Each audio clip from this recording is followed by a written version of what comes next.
Mesdames et messieurs, bonsoir. Bienvenue à cette nouvelle édition du journal télévisé de votre chaîne privée La Sahel TV. Tout de suite, les principaux titres de cette édition. Conférence internationale sur le rôle des ulémas de la Sunna dans la lutte contre le terrorisme et l'extrémisme.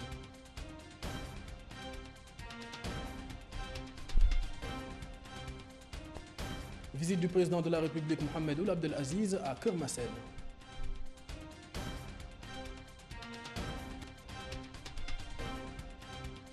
L'Assemblée nationale adopte un projet de loi relatif au contrat-programme signé entre l'État mauritanien et l'ENER.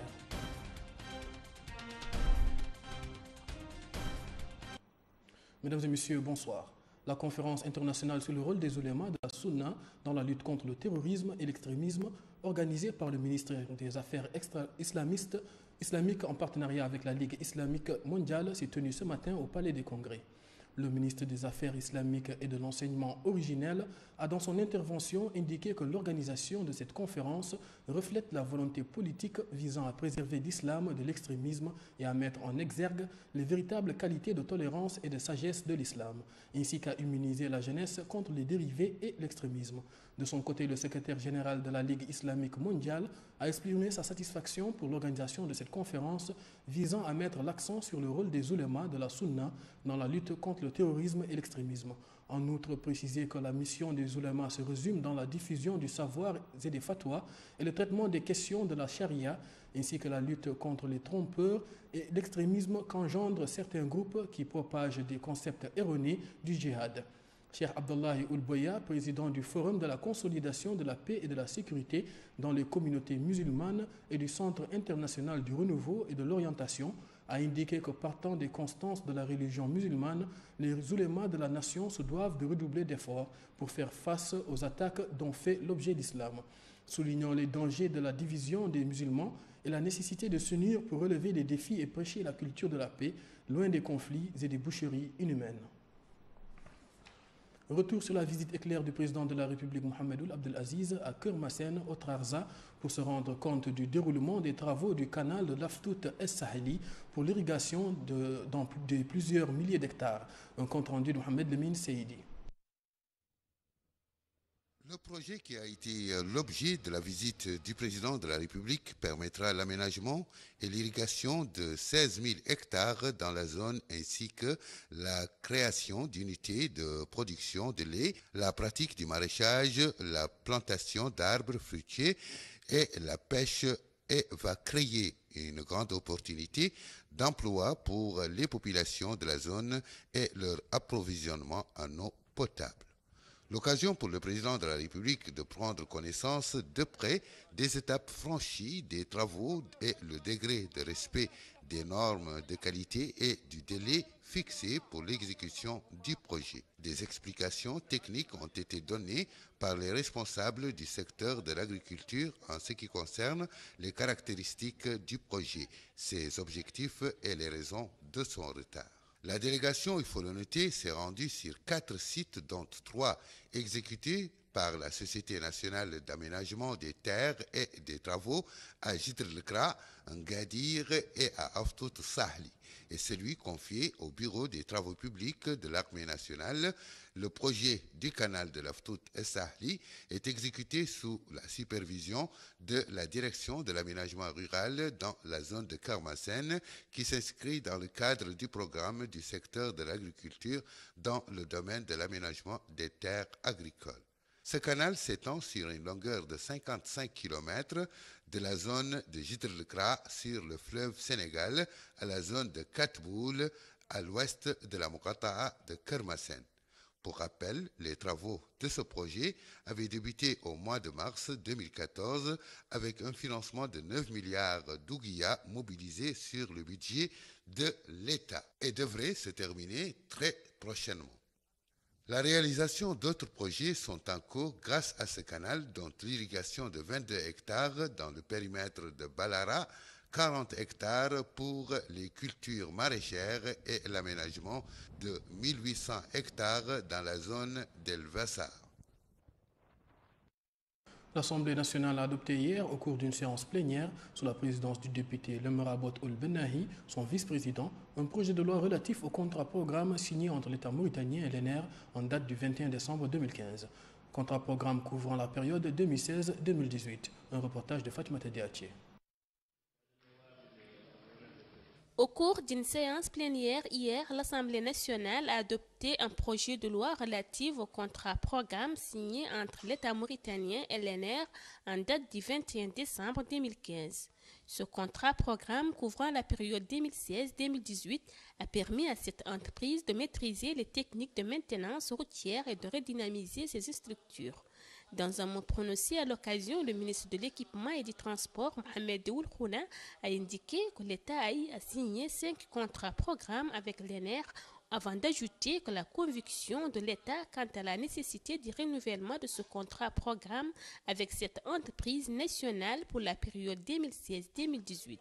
Le réseau routier concerné par la maintenance dans ce contrat programme s'étend sur 1093 km de routes en terre améliorées et 5101 km de routes bitumées, dont 1300 km en cours de réalisation, soit une augmentation de 18% en comparaison avec le réseau objet de l'ancien contrat programme, a-t-il rappelé. Il a aussi ajouté que l'enveloppe globale nécessaire à la réalisation du présent contrat programme est estimée à au moins 18 milliards de guillas et ce sur la base des diagnostics et audits réalisés par les services compétents, tout en indiquant que la totalité du financement du dit programme est supporté par l'État mauritanien qui peut toutefois demander la participation de ses partenaires au développement.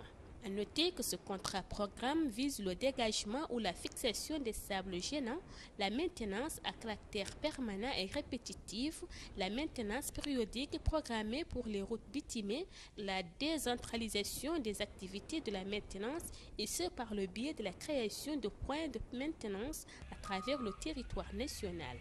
Au cours de cette séance plénière, bon nombre de députés ont loué l'importance de cette entreprise et le rôle prépondérant qu'elle joue dans le développement du pays, tout en affirmant ce contrat programme est un projet élevé et répondant aux besoins du pays en matière de maintenance routière, même si certains députés le trouvent modéré et ne fournissant pas suffisamment de garanties permettant de veiller à la préservation des vies humaines. Rappelons que depuis sa création en période de 1994-95, l'établissement national de l'entretien routier, ENER, a participé au cours de ces dernières années dans la construction et l'entretien des milliers de kilomètres sur toute l'étendue du territoire national et dans la capitale Nouakchott en particulier, et ce par des contrats programmes. En effet, le premier contrat programme a été promulgué par la loi numéro 2000-036 et son application effective depuis le 1er janvier 2001 jusqu'au 31 décembre 2003. Son second contrat programme couvrant les années 2004-2006 a été signé en mars 2004 et notifié et exécuté. Le troisième contrat programme couvrant la période 2007-2009 est achevé. Le quatrième contrat programme couvrant la période 2010-2012 est achevé et le cinquième contrat programme couvrant la période 2013-2015 est en cours d'exécution. La première exposition nationale des timbres et monnaies a eu lieu hier à Nouakchott. Cette exposition a pour objectif de mettre en lumière les patrimoines culturels matériels de la Mauritanie. Un reportage de l'Ali Abbas, Cheikh El-Hadrami. Dans les allées de cette exposition, on découvre des pièces de monnaie, des timbres de poste, des billets de banque et autres expositions artistiques, artisanales et culturelles qui remontent depuis des décennies, étalant ainsi la pluralité d'expression de la Mauritanie. Tous les ensembles socioculturels y ont pris part, marquant ainsi l'enrichissante diversité des modes de vie, des arts et des coutumes des différentes composantes de la population. Cette exposition, première de son genre en Nouakchott, permet de mettre en valeur le patrimoine culturel, matériel et immatériel, tel que l'audiovisuel, mais aussi il s'agit également d'un appel.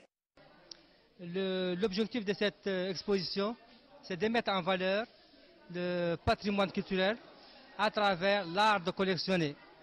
Et nous appelons, depuis cette exposition, tous les collectionneurs, quelle que soit la nature des produits qu'ils collectionnent, pour se joindre à nous, pour se joindre au club, pour essayer de valoriser davantage notre patrimoine culturel.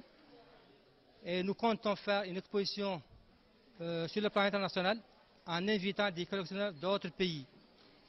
Et c'est pourquoi nous avons décidé d'abord de commencer par une exposition nationale qui va durer jusqu'à dimanche 27 mars. L'objectif de cette exposition est de développer la philatélie de la population, mais surtout auprès des jeunes et des amateurs en général, afin d'assurer une meilleure visibilité du patrimoine culturel pour faire prendre davantage conscience de son importance. Place à l'actualité internationale en bref avec Ramata Alioudem. 92,4% des voix, c'est le score encore provisoire de Mohamed Issoufou. Un chiffre sans surprise puisque l'opposition a boycotté ce second tour de l'élection. D'ailleurs, Ama Amadou, le candidat de l'opposition, n'obtient que 7% des voix. La participation, qui était en fait le seul grand enjeu de ces élections, est de 59% selon la CENI. C'est la fin d'un processus électoral critiqué chaque jour par l'opposition qui a cependant décidé de maintenir son candidat. Hier, l'opposition a dénoncé une nouvelle fois une parodie électorale. Elle réclame un dialogue pour une transition politique et rejette le taux de participation annoncé par la CENI. Les résultats officiels et partiels ont été annoncés hier, 2 jours après l'élection présidentielle au Congo-Brazzaville. Le chef de l'État sortant, Denis Sassou Nguesso, est en tête avec 67,2% des voix. Ces chiffres provisoires portent sur 59% du corps électoral et ne comprennent pas ceux de Pointe-Noire, la capitale économique du pays et bastion de l'opposition, a précisé le président de la Commission électorale nationale indépendante, Henri Bouka. La CENI place en deuxième position le candidat d'opposition Guy Brice Parfait Kolela avec plus de 16% des voix, devant le général Jean-Marie Michel Mokoko, autre candidat d'opposition, plus de 7%.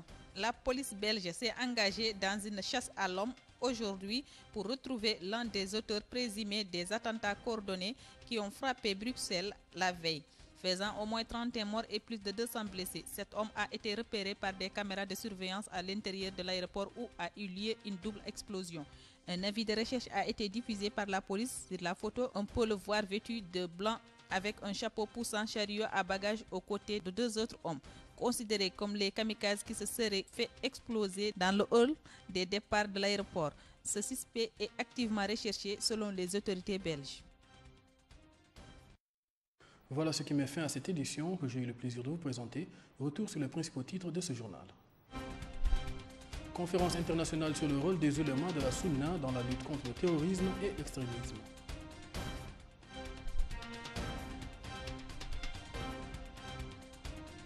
Visite du président de la République Mohamed Ould Abdelaziz à Kermassen.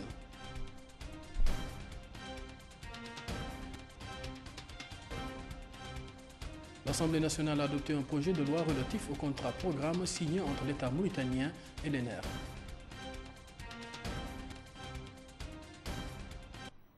Mesdames et messieurs, merci de nous avoir suivis. L'information continue sur notre site internet www.sahel.tv.